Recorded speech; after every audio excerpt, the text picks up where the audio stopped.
हाय बच्चों, कैसे हो? आशा करता हूँ सभी अच्छे होंगे। छठी मैंने 5 पाठ तक करवा दिया आपको। आज मैं छठा पाठ लेकर आया हूँ। ठीक है, छठी क्लास का हमारे अतीत से सामाजिक विज्ञान की किताब है, आपको पता ही होगा। और मैं आज आपको छठा पाठ करवाऊंगा और छठा पाठ बड़े अच्छे से करवाऊंगा, आप यहाँ पर देखो। ठीक है बच्चों, तो हम छठा पाठ लेते हैं आज का आपका। देखो,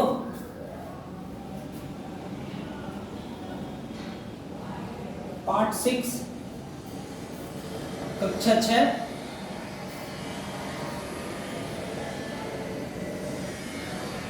नए प्रश्न नए विचार। ठीक है बच्चों, नए प्रश्न और नए विचार हमारे अतीत। मैंने अतीत के बारे में आपको बताया, अतीत का मतलब होता है पुराना, बीता हुआ। ठीक है ना, अतीत का मतलब क्या होता है? बीता हुआ। अतीत का मतलब जो गुजर चुका है। ठीक है ना, सामाजिक विज्ञान। ठीक है बच्चों, तो आज हम इस पाठ को देखेंगे, नए प्रश्न नए विचार। अब नए प्रश्न कौन कौन से उठते हैं लोगों के दिमाग में, नए विचार क्या क्या आते हैं, उनसे संबंधित हम ये देखेंगे। ठीक है, तो आइए मेरे साथ। सबसे पहला लेते हैं सबसे पहले बुद्ध की कहानी। ठीक है बच्चों, अभी बुद्ध की कहानी में मैं आपको बता देता हूं। देखो, बौद्ध धर्म के संस्थापक थे गौतम बुद्ध। बौद्ध धर्म के संस्थापक कौन थे? गौतम बुद्ध। ठीक है ना, बौद्ध धर्म के संस्थापक। ठीक है ना, संस्थापक जो होता है, जो उसको स्टेबल करता है, कि मतलब उसको मतलब उसकी स्थापना करता है। ठीक है ना, वो संस्थापक होता है। तो बौद्ध धर्म के संस्थापक कौन थे? गौतम बुद्ध। ठीक है ना, गौतम बुद्ध। ठीक है बच्चों, अब देखते हैं इनके बचपन का नाम। इनके बचपन का नाम था सिद्धार्थ। क्या था इनके बचपन का नाम? सिद्धार्थ। ठीक है ना, इनके बचपन का नाम क्या था? सिद्धार्थ। ठीक है, इनका जन्म होता है लुम्बिनी 563 ईसा पूर्व। ठीक है बच्चों, इनका जन्म कब होता है? लुम्बिनी में होता है, और इनका जन्म होता है 563 ईसा पूर्व। ठीक है ना, 563 ईसा पूर्व में इनका जन्म होता है। उसके बाद इनकी मृत्यु होती है कुशीनारा में 483 ईसा पूर्व। ठीक है ना, 483 ईसा पूर्व में इनकी क्या होती है? मृत्यु होती है कुशीनारा में। अब देखते हैं हम, इन्होंने क्या है, अच्छे अच्छे उपदेश दिए थे, इन्होंने अच्छे अच्छे ज्ञान का बखान किया था, इन्होंने हर चीज पर रोक लगाई, गलत चीजों पर इन्होंने बहुत सारी चीजों पर पाबंदियां लगाई। ठीक है ना, अब देखते हैं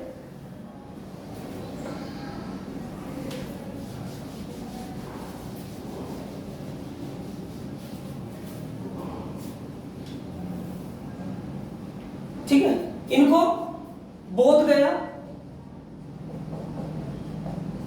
बिहार में ज्ञान की प्राप्ति हुई। क्या हुई थी? ज्ञान की प्राप्ति। ठीक है, उसके बाद सारनाथ में पहला उपदेश दिया था। मैंने बताया ना आपको कि ये क्या करते थे, ये सभाएं करते थे, सभाओं करके लोगों को समझाते थे, लोगों में प्रचार प्रसार फैलाते थे। ठीक है ना, अच्छे ज्ञान के लिए। तो सारनाथ में उन्होंने पहला उपदेश दिया था। किसने? गौतम बुद्ध ने। उसके बाद इनकी मृत्यु को महापरिनिर्वाण बोलते हैं। महापरिनिर्वाण क्या बोलते हैं? महापरिनिर्वाण। ठीक है, निर्वाण। उसके बाद इनकी गृह त्याग की जो स्थिति होती थी, गृह त्याग को क्या बोलते थे? जैसे गृह त्याग का मतलब था, इनका कहना था कि अगर अच्छे ज्ञान की प्राप्ति करनी है तो घर को छोड़ना पड़ता है। ठीक है, इनका कहना क्या था कि अगर अच्छे ज्ञान की प्राप्ति करना चाहोगे, आप सत्य बोलना चाहोगे, तो आपको घर छोड़ना पड़ेगा। ठीक है, तो गृह त्याग को क्या बोलते थे? वो गृह त्याग को बोलते थे महाविनिष्क्रमण। क्या बोलते थे बच्चों? महाविनिष्क्रमण। इनका आप स्क्रीनशॉट ले लो।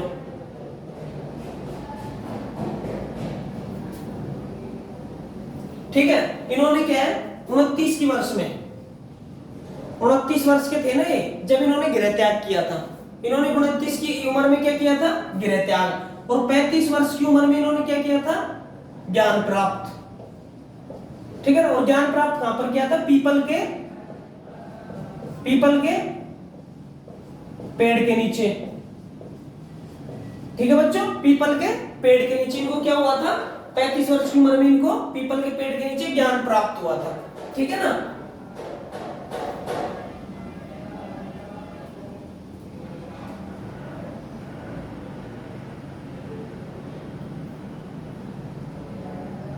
ठीक है बच्चों? ठीक है, ये उतार दिया। ठीक है, अब एक चीज और लिख देता हूं। इनकी शिक्षा थी ना, जो शिक्षा वो प्राकृत में थी, प्राकृत भाषा में। कैसी भाषा में थी? प्राकृत भाषा में। इसका आप स्क्रीनशॉट लो, मैं इसको मिटाता हूं। ठीक है ना? अब इनकी शिक्षा लिख लो आप। इनकी क्या लिख लो? इनकी शिक्षा लिख लो आप। इनकी शिक्षा थी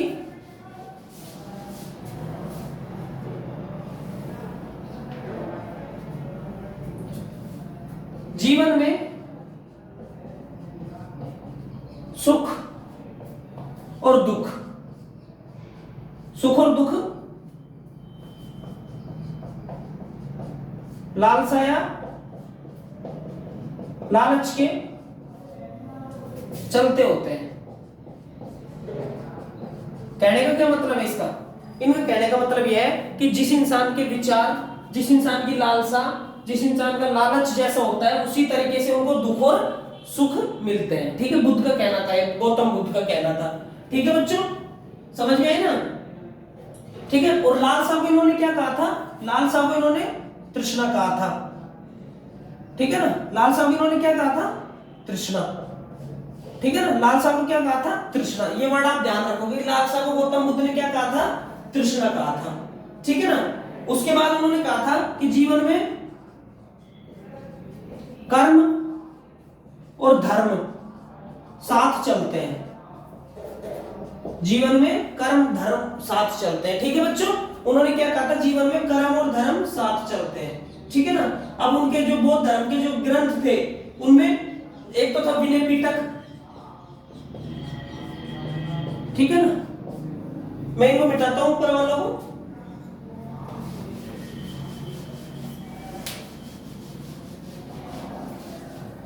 ठीक है ना? यहां लिखेंगे हम बौद्ध ग्रंथ। ठीक है, सबसे पहले लिखो विनय पिटक। ठीक है बच्चों? बच्चों राइटिंग तो समझ में आ रही है ना आपको? ठीक है, उसके बाद है सुत्त पिटक और उसके बाद है अभिधम्म पिटक। ठीक है बच्चों, ये चारों क्या थे? बौद्ध ग्रंथ थे। क्या थे? तीनों बौद्ध ग्रंथ थे। ठीक है ना? उसमें क्या क्या थे? इसमें देखो, इसमें तो थे अभिधम्म में तो विचार आते थे।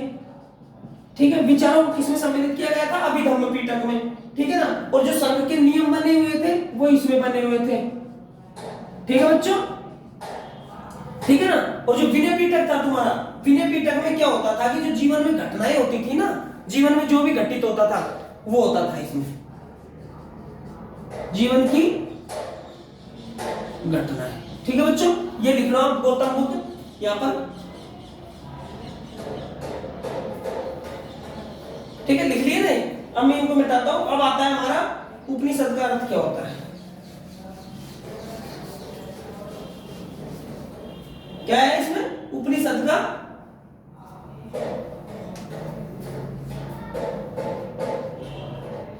उपनिषद का अर्थ। ठीक है, इसमें साफ साफ लिखा हुआ है तुम्हारी किताब में, गुरु के समक्ष बैठना, बात करना, उसे क्या बोलते हैं? उपनिषद। ठीक है बच्चों, गुरु के समक्ष बैठना या बात करना, ठीक है ना। ठीक है, अब आते हैं बच्चों, अब आते हैं जैन धर्म पे। किस पे आते हैं? जैन धर्म पे, ठीक है ना।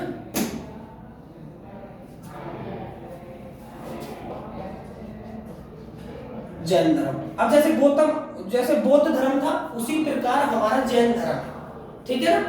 कौन है? जैन धर्म है। अब इसमें देखो, आप मैं आपको पहले बता देता हूं, फिर मैं आपको लिखूंगा, ठीक है ना। सबसे पहले तो ये शब्द, ये जो जैन है ना, जैन शब्द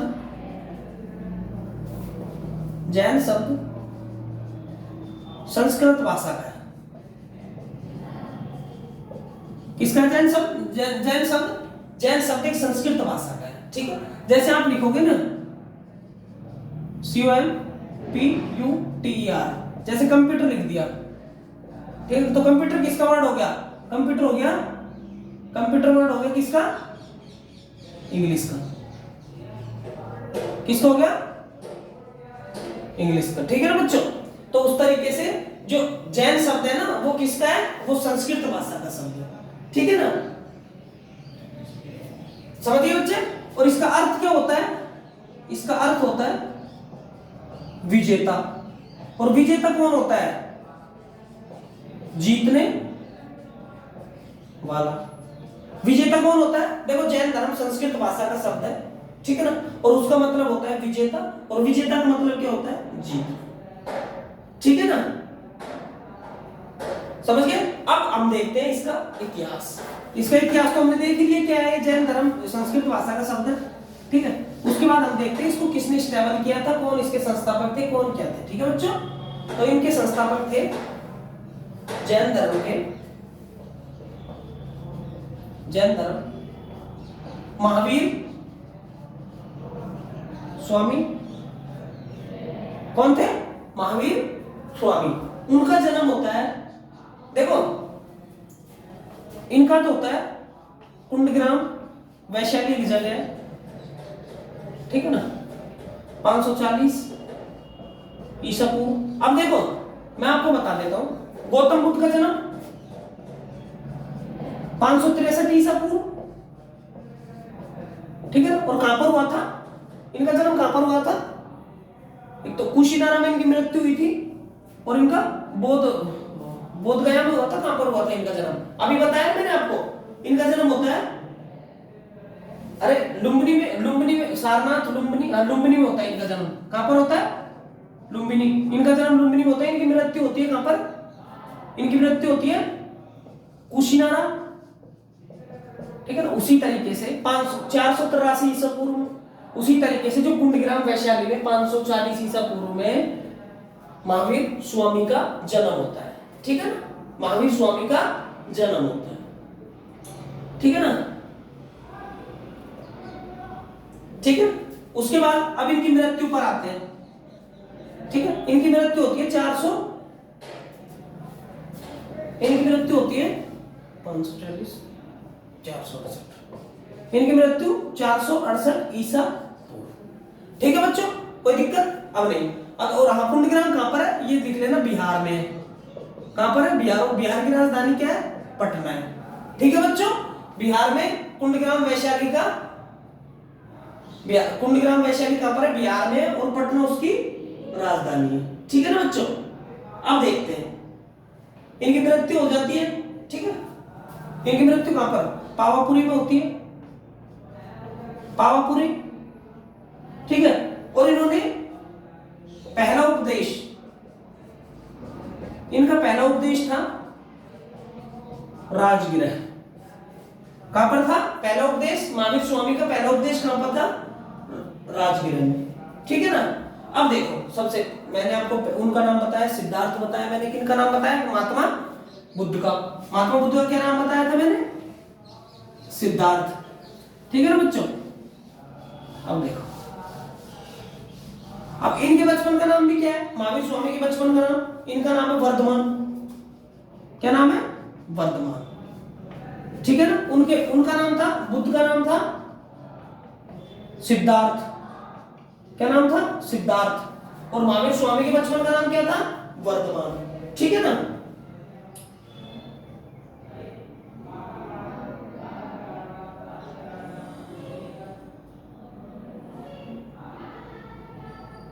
ठीक है, अब मैं आपको ये क्यों पढ़ा रहा हूं, अब आपको ये पता होगा। ठीक है, जो महावीर स्वामी थे उन्होंने सबसे ज्यादा जो जैन धर्म था उसको आगे बढ़ाने की कोशिश की। ठीक है, सबसे ज्यादा उन्होंने भाग लिए, प्रचार प्रसार किए, लोगों को अच्छी शिक्षाएं दी, अच्छे मतलब उनको सिस्टम से उनको समझाया सिखाया सब कुछ, है ना। अब देखते हैं, देखो जैन धर्म के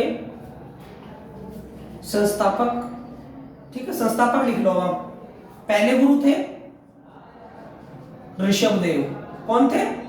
ऋषभदेव। ठीक है ना।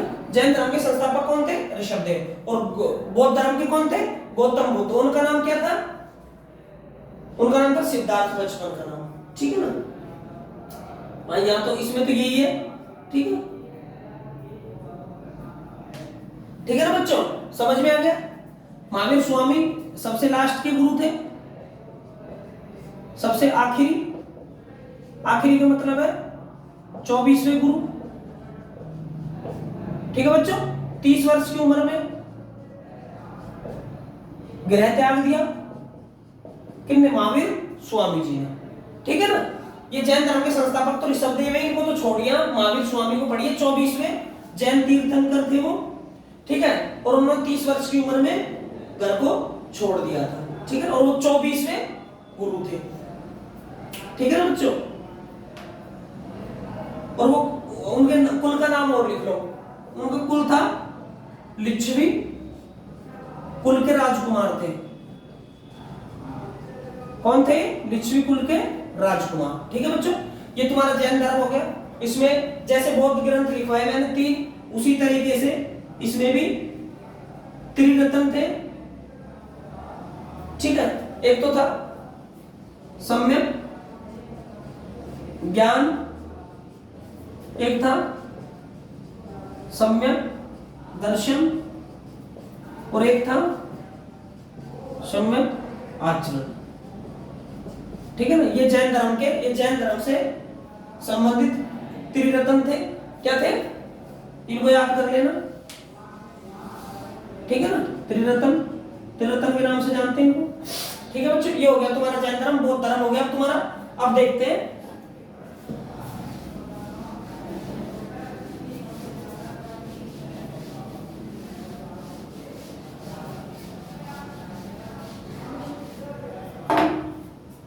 ठीक है बच्चों, अब देखते हैं हम सबसे पहले इनकी शिक्षा क्या क्या थी।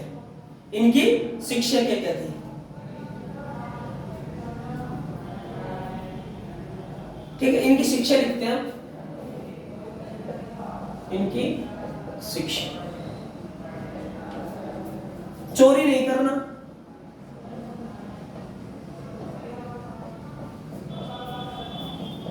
मांग कर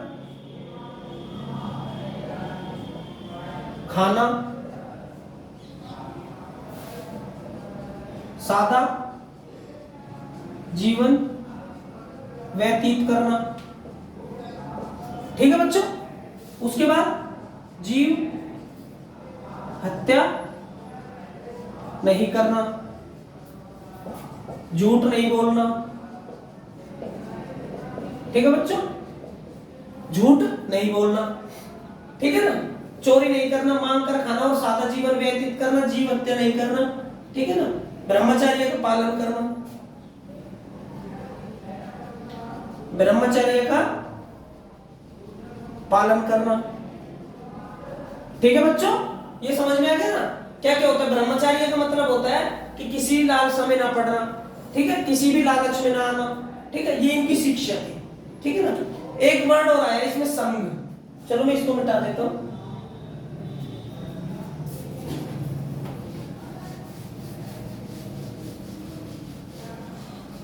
ठीक है बच्चों, अब आता है तुम्हारा संघ। संघ वर्ड का मतलब क्या है?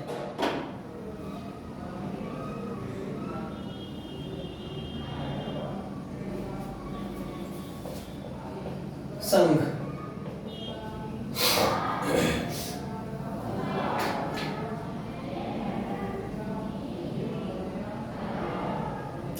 इसमें लिखा हुआ है घर से निकलकर ज्ञान की प्राप्ति हो सकती है। ठीक है, उसके बाद ब्राह्मण,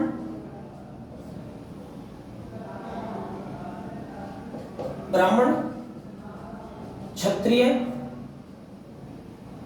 ब्राह्मण क्षत्रिय वैश्य शूद्र, ये संघ में प्रवेश, ये संघ में प्रवेश ले सकते हैं। ठीक है ना, समझ में आए बच्चों? ये संघ में क्या है, प्रवेश ले सकते हैं। ठीक है, इनमें आ जाते हैं व्यापारी मजदूर। ठीक है बच्चों, समझ में आ गई ना आपको कि संघ का मतलब क्या होता है? ठीक है, संघ में प्रवेश ले सकते हैं। अब आ जाते हैं हम तुम्हारे लास्ट टॉपिक पर, और ये लास्ट टॉपिक देख लो फिर तुमको छोड़ देते हैं।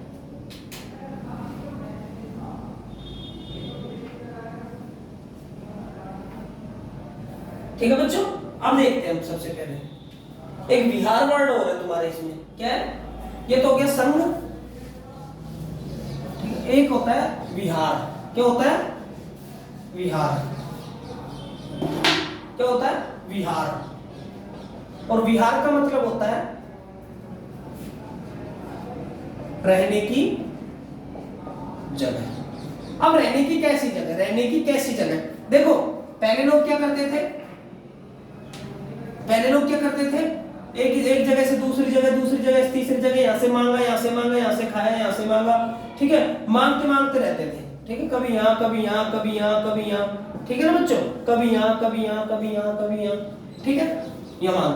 अब क्या होता है कि जैसे ही उनको पता है कि अब तो सर्दी आ गई, ठीक है, अब यहाँ पर आ गई सर्दी, ठीक है, और वो यहाँ पर भ्रमण कर रहे हैं, तो यहाँ पर सर्दी आ गई तो गुफाएं बनाते थे। क्या बनाते थे? गुफाएं बनाते थे। सर्दी और बारिश से बचने के लिए वो क्या बनाते थे? गुफाएं बनाते थे। और उन्हीं को क्या बोलते हैं? रहने की जगह को विहार बोलते हैं। क्या बोलते हैं बच्चों? विहार। अब एक लास्ट टॉपिक और रह रहा है तुम्हारे इधर, अब मैं बता देता हूं उसको। ठीक है, रहने की जगह को विहार, विहार बोलते हैं। रहने की जगह को विहार बोलते हैं। ठीक है ना? अब देखो, सबसे पहली बात है आश्रम व्यवस्था। ये व्यवस्था क्या होती है? आश्रम व्यवस्था क्या होती है? देखो, वेदों में या फिर जगह जगह लोगों ने उपदेश दिए, वहां पर 4 तरह के आश्रम थे। कितने तरह के आश्रम है? कितने तरह के? 4 तरह के आश्रम। कितने तरह के आश्रम? 4 तरह के। ठीक है ना? अब देखो, उसमें क्या है? सबसे पहले है ब्रह्मचर्य। ब्रह्मचर्य, गृहस्थ। ठीक है ना? गृहस्थ, अरे गृहस्थाश्रम भी तो होता है, पढ़ा नहीं है क्या तुमने? नहीं पढ़ा? उसके बाद वानप्रस्थ। ठीक है, वानप्रस्थ हो गया। 3 हो गए, ब्रह्मचर्य और गृहस्थ हो गया, वानप्रस्थ हो गया। उसके बाद लास्ट होता है तुम्हारा संन्यास आश्रम। संन्यास आश्रम। अब मैं आपको बता देता हूं ये क्या होता है। देखो बच्चों, मेरी बात सुनो। 4 तरह के आश्रमों में व्यवस्थित किया गया है इंसान को। इंसान को कि 4 वो गुजारेगा, क्या 4 आश्रम गुजारेगा पूरे जीवन में। ठीक है, तो देखो मैं आपको बता देता हूं, इंसान की लालसा बढ़ती रहती है। इंसान की लालसा बढ़ती रहती है और लोग 4 आश्रम ही पार कर पाता है। उनमें मैं आपको बता देता हूं क्या क्या है। देखो, जैसे ब्राह्मण, ब्राह्मण क्षत्रिय वैश्य से सादा जीवन जीने की, सादा जीवन जीने की अपील की जाती थी। सादा जीवन जीने की कही गई है। क्या हुआ है कि सादा जीवन व्यतीत करें। सादा जीवन का मतलब है किसी से कोई बेफालतू का मतलब नहीं है। ठीक है, इनसे आशा की जाती थी सादा जीवन जीने की आशा की जाती थी। ठीक है बच्चों। उसके बाद गृहस्थाश्रम होता है, विवाह करने के बाद। ठीक है, विवाह करने के बाद कौन सा जीवन हो जाता था? वैवाहिक जीवन। ठीक है, और उसको क्या बोलते हैं? गृहस्थाश्रम। ठीक है ना। और ये होता है वानप्रस्थ, जंगल में चलकर पूजा, स्मरण, पाठ करना, उसे वो क्या बोलते हैं? वानप्रस्थ आश्रम। उसके बाद संन्यास आश्रम। संन्यास आश्रम का सबसे मैं इंपॉर्टेंट चीज बता देता हूं कि सब लोग यहीं पर ही सारी चीजें छोड़ जाएंगे। कोई भी इंसान किसी भी चीज को अपने साथ नहीं ले जाने वाला। ठीक है, तो सब कुछ त्याग कर संन्यास ग्रहण करना। ठीक है बच्चों, ये तुम्हारा पाठ हो गया। और बच्चों मैं आशा करूंगा कि आपको एक एक शब्द आप देखना, आप अपना होमवर्क करना, इनमें से देख देख के आपको समझ में भी आएगा और मैं आपको इसके क्वेश्चन और आंसर भी करवा दूं। ठीक है बच्चों, ठीक है।